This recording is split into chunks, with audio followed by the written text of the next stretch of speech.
Joel, Mhm. did you see the Tucker Putin interview like millions of other people? I did, Ian, and I think again, as we're sort of starting to get known in the space, I did go into it with an open mind, and I did actually see it because there was a lot of people in the community that went like, "Oh, I'm never gonna see this, but I'm gonna form an opinion about it." So that was weird. I put a poll out about 2 hours before the actual interview was due to go out, and I was like, "Oh, Bitcoiners, are you gonna watch the Tucker thing?" And I think the majority of people said, "Yeah, they will," because they're pro Tucker. So that's quite interesting. But yeah, mate, it made me think of a question: what is a journalist? It's a very good question. I think there are different answers compared to different times and different forms of journalism, I would say.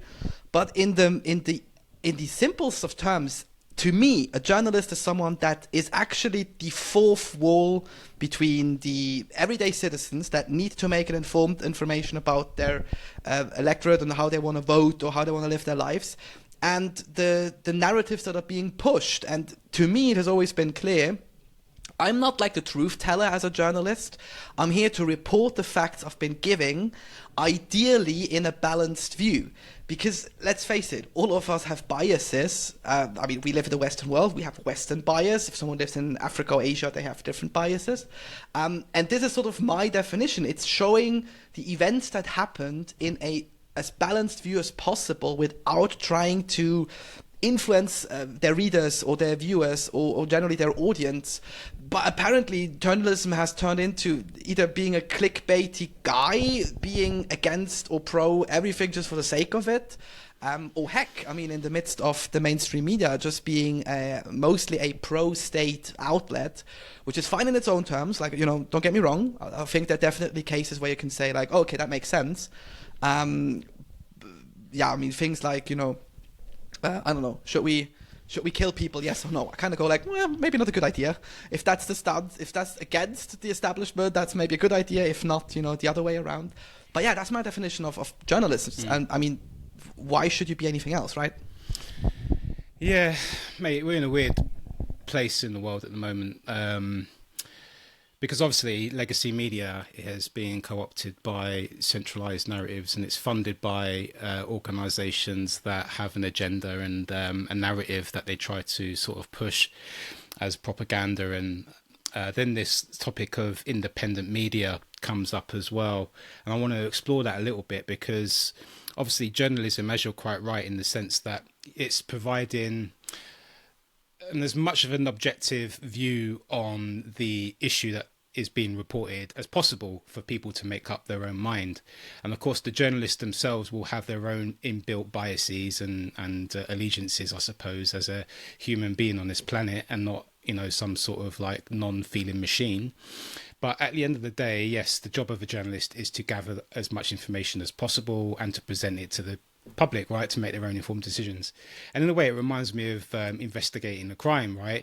You're investigating you're investigating the issue, trying to find things that can prove and or disprove the thing that you're investigating, right? And then come to sort of like as much evidence gathering as possible to come to as a informed decision as possible in any given circumstance. And the question of independent media, and I hear a lot of people saying about independent media is, gonna sort of like, well, legacy media is dead ultimately. And but I agree. I think a lot of people are now becoming more distrustful of legacy media, right? And the narratives. I think it's getting out there that maybe they're not actually presenting things in the way a journalist should. But it poses the question: when does an independent journalist stop becoming an independent journalist? And what I mean by that is, yeah, obviously legacy media is funded by organizations, the state and all that kind of stuff. And therefore they can't have fully objective views, right? And they're presenting things to protect the funding that they're getting from these organizations, etc. But if you take Tucker Carlson, for example, and anyone that's easily triggered and offended and a Tucker fanboy, like, get over yourselves, because this is my opinion and my view, and like, you got your own and make your own bloody podcast. I don't give a shit. But at the end of the day, That's the new tagline of Rabbit Hole Yeah. Stories. Mate, some people are so fucking fragile. Ugh. Anyway, Snowflake. what I'm trying to say is that, Tucker Carlson, ex-Fox News anchor, whatever you want to call him, wanker anchor, whatever. But at the end of the day, yeah, he's set up on his own, and he's obviously doing quite well. He's interviewing a lot of other people that, don't otherwise get interviewed. Obviously, Putin is one of them. And when does he stop becoming an independent journalist? Who's funding him privately, and where's that money coming from? And when does that sort of line get drawn? And I'm just wondering if you've got any thoughts on that. I think I've got two thoughts. So the first is, I kind of dig Tucker because he showed the middle finger to like the most corrupt media establishment there is, and that is the Murdoch empire. Yeah. For anyone living in the UK, you know what the Murdochs do if they spy on their own people, and they're very much involved in like tax evasions. Depending how you look at things, could be a good or a bad thing. Let's just leave it there. But in my opinion, one of the worst business people next to like the Maxwells in the world who just take advantage of their co-workers' pensions and shit. So he kind of showed the middle finger there and went like, I'm tired of this, because he was the front news desk anchor. And credit where credit is due, that takes a lot of steps. But then again, he had the audience. He knew if I would leave now, people will follow me. So that makes life easier. So from that perspective, a pure independent journalist for me is someone who does build out on his own. Yes, someone can work in the mainstream media, and they can basically leave and start their own publication, like Glenn Greenwald did that, for example. You then have people like Barry Weiss, for example, who worked at the New York Times, and she also does this. But they all bring their audience with me, and independent journalism for me is someone that built it from the ground up. That is a lot of hard work, and that can be something as simple as building a newsletter, reporting on a certain fact or topic, starting to build that audience, and at one point being able to live off that audience independently, because it's not the advertisers that are paying you, it's the subscriptions you take in. Having said that though, if you have audience capture, like one of the most known names probably in the space that talks about this is Peter McCormack, because he has actually also said, like, I have audience capture. I did certainly release stuff because I knew it would trigger the right people or end up in the right response. And this moves into my second thing with media, independent media, sorry. If you really start to build from the ground up and you make it, you're independent, you don't have a think tank paying you, you're not getting funded like NPR, some of these channels, by state money, at what point do you stay independent also from your audience? Because that is one of the hardest things to do. We do this experiment now, and we're starting to like it more and more. We are more in front with our own opinions. We will continue inviting guests on, but also with the guests, we will change the format up a bit, where we are less tied to the audience capture we've been having as well, Ian, because it's easy. We know what we need to say in the Bitcoin audience to get the likes, to get the clicks. But this is not beneficial because you're smelling your own farts at this point. And so for me, this is sort of my definition of independent media is you start from the ground up. It's a grassroots movement, if you want to say so. You're independent from advertisers. Ideally, you don't have any advertisers. You just have people who donate or pay a subscription to you. But then I think being independent from your audience is probably the hardest thing. And honestly, I think impossible to do, because you're always going to wind up people. Like we said in my snowflake comment earlier, right? There's always something in there where you go, shit, there are definitely parts to that system that draw you back in. And with Tucker, good on him that he's able to do it on X, but what if like X censors him? Does he then have his own audience elsewhere? So this is also not really independent. You're relying on one party or one platform. So these are sort of the thoughts that go above my head, but I think we'll get to an answer during this episode. Yeah, like Joel said, we've decided during our chat, and it was like, we're Rabbit Hole Stories, and we started off with the intention of inviting people on, asking them what their Rabbit Hole story is, and the whole ethos of the show is, how did you or when did you discover Bitcoin? Why is it that you stayed, and what you're doing now? And it's great. I love talking to people about that, and I can talk about it all day long. But I think what you need to try and do if you're a content creator, which I think we have qualified to say that we are right in the space now. We have to sort of look towards what is getting interactions and engagement and growth, right? And you've got to sort of interpret that as an interest from people, and sort of like try new ideas, new formats to see what people engage with. And I think, you know, you make a good point with Tucker coming from the legacy media with a built-in fan base, if you like, or a set of followers, and that brings into question how independent he might be reporting moving forward, because he might have the motivation to retain those listeners or people that, you know, are like-minded with him, but also try and bring in other new voices and perspectives in the space as well. And I guess it's kind of difficult holding those two things together, right? And starting with, you know, grassroots and sort of finding your own feet, I think is definitely something that's hard. And, you know, I think you and I can be testament to that. You know, it takes a lot of time and commitment, and a lot of sort of rebuttals and feedback and stuff like that you have to sort of like still sort of hold your own opinions and you know, have that integrity of your own self. And a lot of people are being given Peter McCormack quite a hard time with his views around all this, and you know, he's one to sort of definitely trigger people in the space, right? And it makes me think about what engagement farming is. Literally, if you put a post out on X or on Nostar or anywhere on social media, every single post technically is an engagement farm, right? Because you're hoping for some sort of likes or comments, whether or not it's something innocuous or, you know, innocent, whether it's a bloody short video of a cat, or whether you're actually writing a full political piece, you're actually putting it out there in a public space for it to, you know, get some engagement. And it brings into question whether, you know, it's appropriate to put clickbaity titles out there, and you know, is it better to be more earnest and honest? But then you're fighting against all the other clickbaity stuff that is getting the engagement and stuff like that. So it's kind of a difficult balance to try and find your little niche, but also not go too far and being sensationalist and over the top with your narrative, just to sort of drive people's to engage with people's now low retention span, right? So it's a difficult one. It's a difficult balance. Yeah, 100%. And you know, I mean, we're all human at the end of the day. Do I expect, if I see someone like Tucker Carlson, to be fully objective? No, of course, because that's impossible. Like, you can't do this.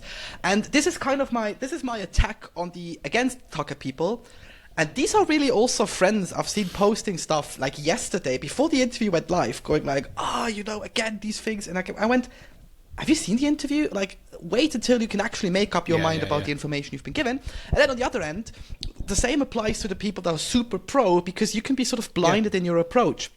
I think everything in life has a balance, and it's up to you to find on which side of the balance you're on. And like, yeah, you've heard before Ian say he's not particular keen on Tucker.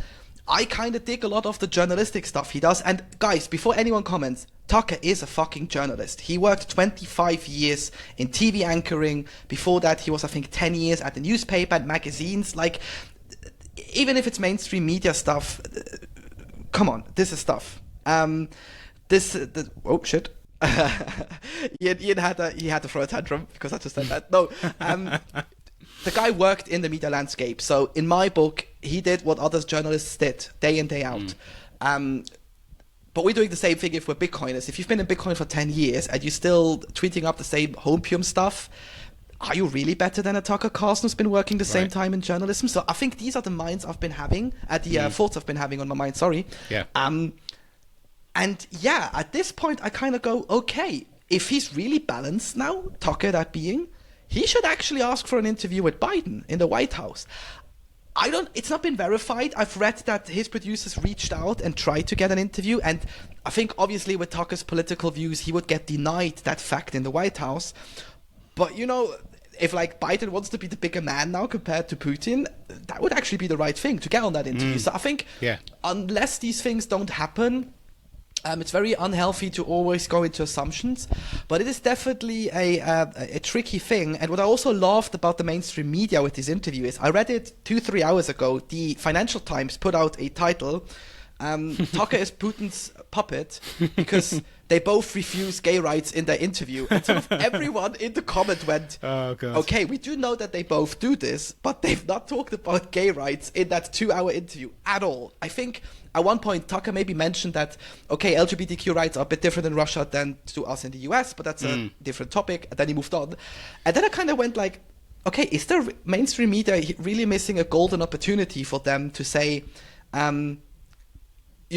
this is a different approach. Let's also try this, because I think MSNBC did this a couple of years ago, where they interviewed like Alex Jones. They also interviewed Putin. So there always has this approach been by media, but to them, I think it's easier to fall back on that legacy mindset. And I unfortunately see a lot of the same stuff in the Bitcoin community, or just generally speaking in the whole content creator community, because I've also seen same takes in different communities or ecosystems.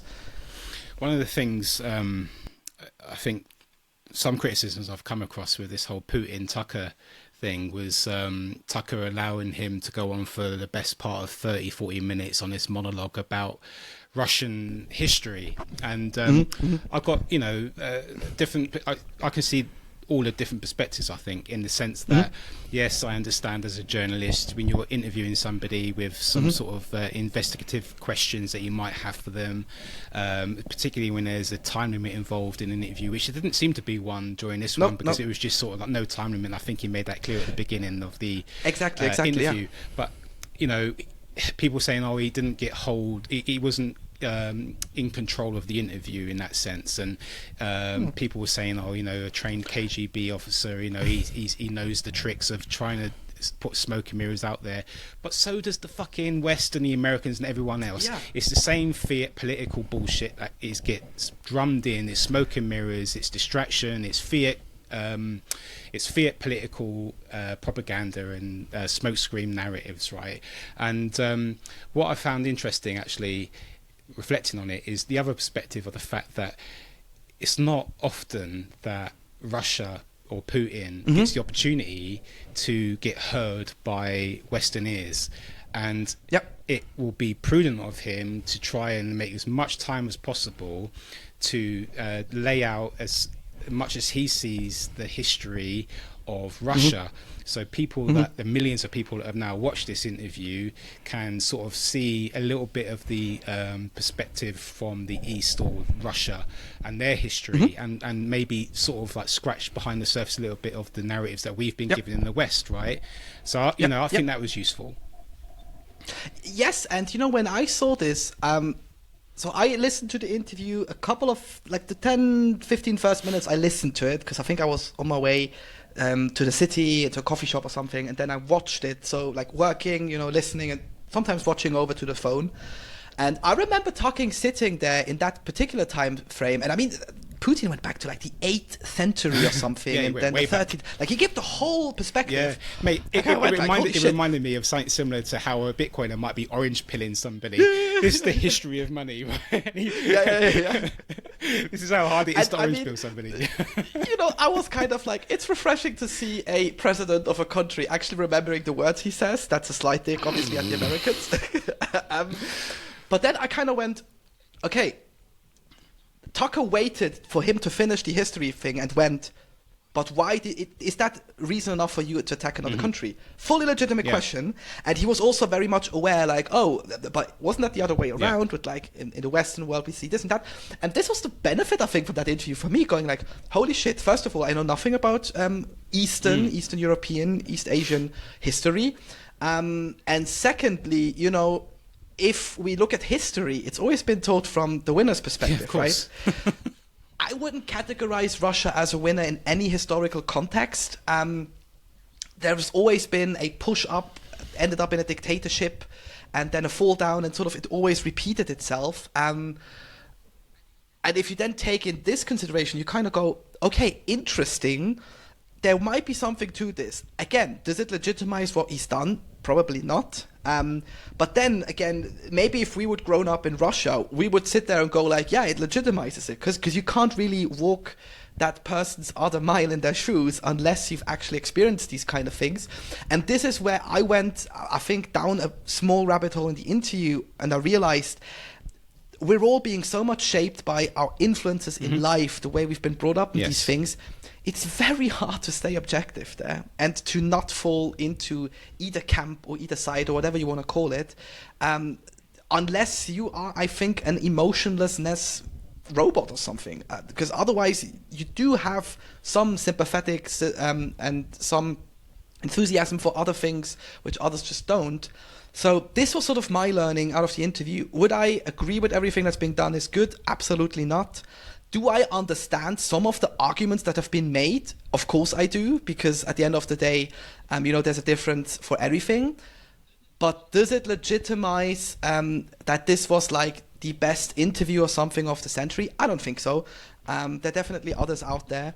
To be honest, even interviews by Tucker that were better, which would definitely be put into that category. But it sort of opens up your mind to think, interesting, where does winning and losing come from, and what is actually really being taught, even if we think about history of money, right? Absolutely. And mate, I've banged on about it enough in this podcast that I'm bored of it, right? You go down a rabbit hole, you get Bitcoin, and you need to be as open-minded as possible and actually question all the narratives that you've been presented with all your life, right? And this is a perfect example of it, right? We've got a different perspective, a new, fresh perspective from another person in Russia who's talking about the history of Russia in the East and all this kind of stuff, which is a different narrative from what we might have heard over in the West. Is any of it fucking true? Mate, I don't know. What is truth at the end of the day? You make a good point in the fact that history is written through the lens of the victors, right? And the people in control of the narratives. And, we are just trying to sort of get through life and make sense of it as best we can with the information we're presented with. And it's not easy, mate, to unpick where the truth lies within all of that, right?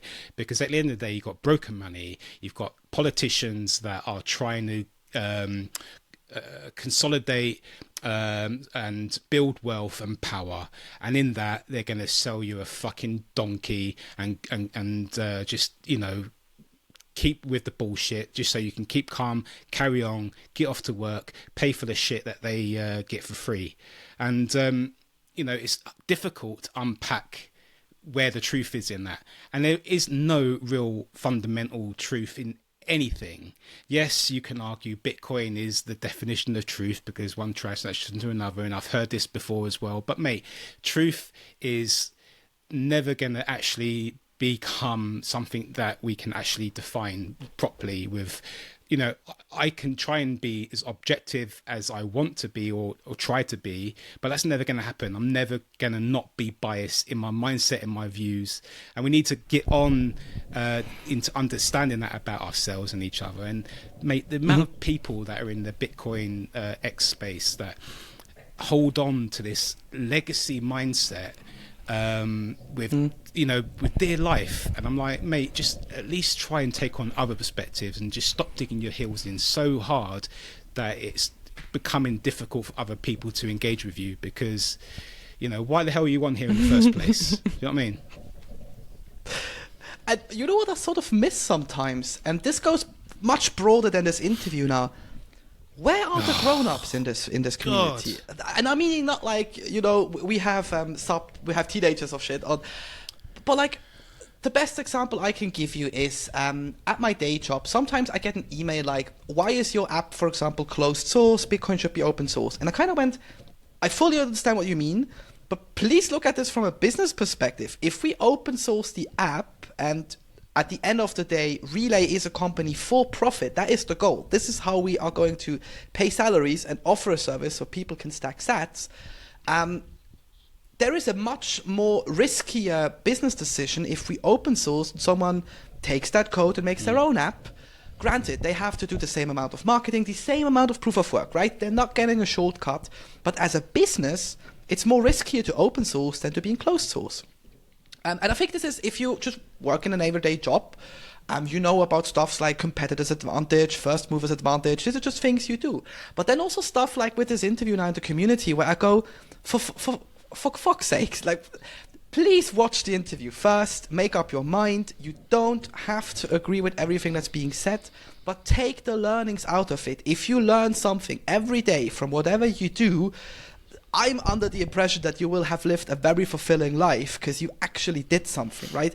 If you just go through life, you're trying to shout the same stuff, you still believe the same things after a while, I can't imagine how you can be happy there because you don't have any progress in your life. So this is sometimes really something I miss in the Bitcoin community, generally speaking, maybe in a lot of these online communities as well. So this is where I then kind of go like, see, I mean, we then see who are the grown-ups and who are not. So this is again a benefit with these events. But yeah, this is definitely where I go like, fuck.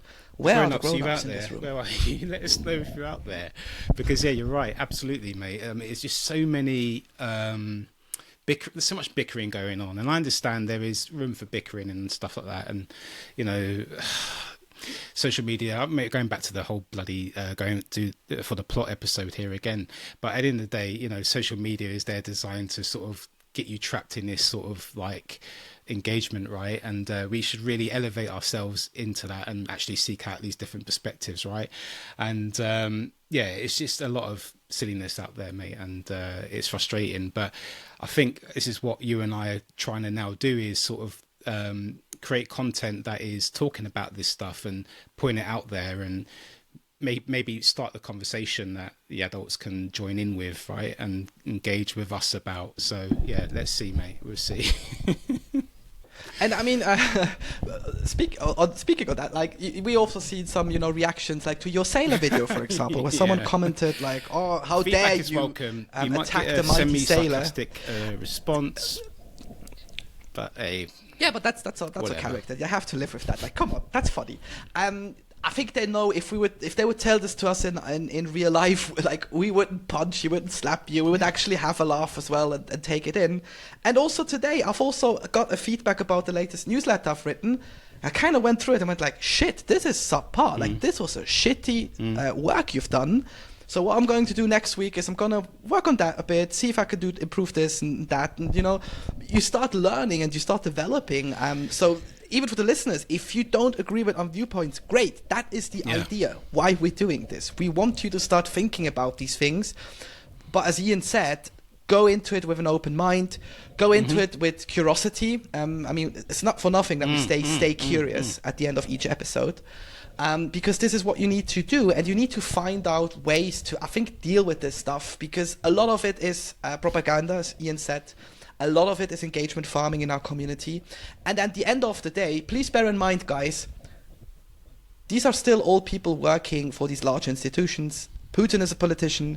Biden, Trump, Obama, insert whoever you want, they are politicians. And I think it's safe to say, after all the experiences we've had with politicians for the last thousands of years, going back to the Roman Empire and stuff, they're just not to be trusted. There's a reason why people mistrust politicians that much.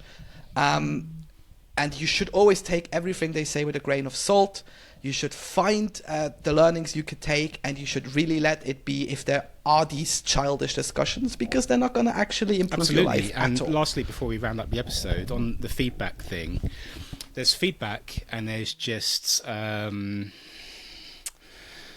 wasting your time with being a snowflake and crying through the words that you inarticulately display on the bottom of a video, right? Feedback looks like something, you know, with a different perspective maybe, or, you know, I'm disappointed this didn't happen, but like just throwing shit is not really feedback as such. We will respond to it, and all feedback is welcome, but yeah, there's a distinction between feedback and just shit throwing. But hey, do what you want to do, right? You're an adult, or are you a spy? KGB spy. No, I mean, at the end of the day, if people take up time out of their day to write shitty comments, of course we gotta be sneaky in our answer. It's like, fun, who would mate. be? I This mean, is an open invitation at this point. If you really, yeah, come on. We're also trolling, guys. Like, we're human. But yeah, as Ian said, look at it. If you don't have any learnings, then either criticize that, or then start asking yourself, am I maybe too close-minded? Do I don't see the bigger picture there? And if you're not, and this is the inevitable outcome of your learning or your time spent watching this video or content or whatever, that's also good. Like then you realize like, oh shit, this is actually not beneficial to me. I might unsubscribe or I might subscribe depending on which side of the argument you're coming from. So, you know, you do you, bruv. You take do it you. as it is and try to improve these things. Yeah, that's a good ending. And stay curious.